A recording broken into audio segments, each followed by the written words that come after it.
Hi everybody, Dave Sullivan here for the MMLA Membership Committee with Dave Stevens, CEO of the Mortgage Bankers Association. Thank you so much for coming out to Northern Michigan. Great to be here. What are a few of the things that you're going to cover while you're here for your speech? I'm going to share a little bit about economic data and what we should expect to see from a forecast standpoint, what it means for mortgage originations. Okay. But I'm also going to talk about Washington and what people should expect, because Washington's literally come to life over the past few months. Bills on both sides, president Sure. making a speech, and things are moving. So. Okay, so what kind of legislative changes do you think are, I mean, obviously we've got a huge date, January 10th, coming up. Right.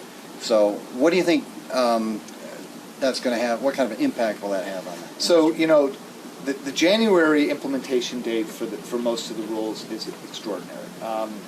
And so that's a conversation with Richard Cordray, who's head of Right. the CFPB, and I meet with him frequently.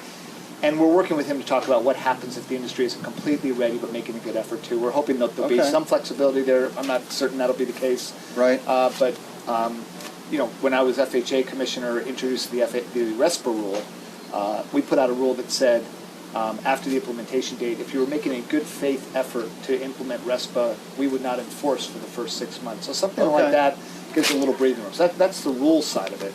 Legislatively, there's an FHA bill that just went through the committee. It's bipartisan, only had one no vote. It's going to go through the whole Senate, I believe. Has big impacts to indemnification rules. Everybody should read that. If you don't have it, get a hold of me at MBA or get a hold of MMLA. Yeah, I'll put a link down below. Good. To that, if that's okay. That's great. And then there's two other bills, obviously, the Henseling bill in the House, which eliminates all guarantees altogether. It's got extraordinary challenges. And then there's the Corker-Warner bill in the Senate. So, a lot of GSE reform on the other sides. And, I mean, obviously this is still early, but when do you see all that coming to fruition? I mean, we're probably a year or so out at least, right? Yeah, I mean, I think that what we can all be confident of this time, no matter how much you may or like or not want the change, things are going to change. Washington has literally come alive. The president made a speech about reforming Fannie and Freddie. Right. Both bills reform Fannie and Freddie. They're bipartisan, not the House bill, but the Senate bill is.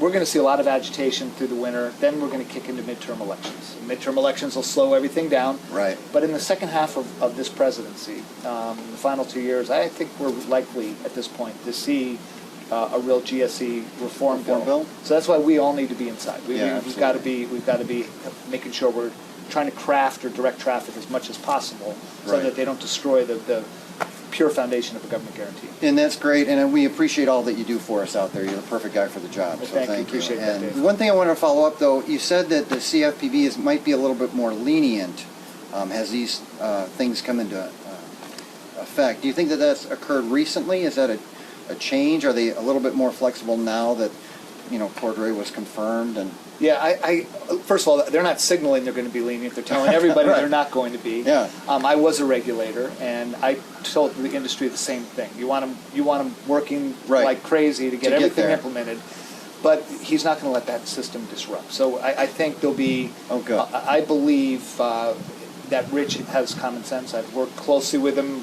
We may not like Dodd-Frank. We may not like the CFPB. Right. But it's not his fault. He's actually pretty good at the job. Right. And so.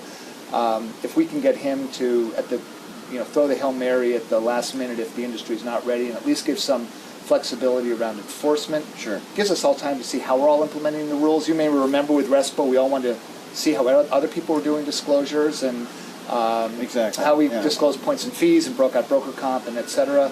We're going to need to do the same thing here with QM and with LO comp and with servicing rules. So. Big issues affecting the industry. Good news is, I'm going to talk about the future of housing and the purchase market. This is not a false positive. There's real growth, and I'm going to share some data from Harvard and elsewhere. And you can feel free to send that presentation around. Okay. I'll link up at the bottom. Yeah, that'd be excellent. great. Thank you so much. I appreciate it. You bet, Dave. Okay. Yeah, great to be here.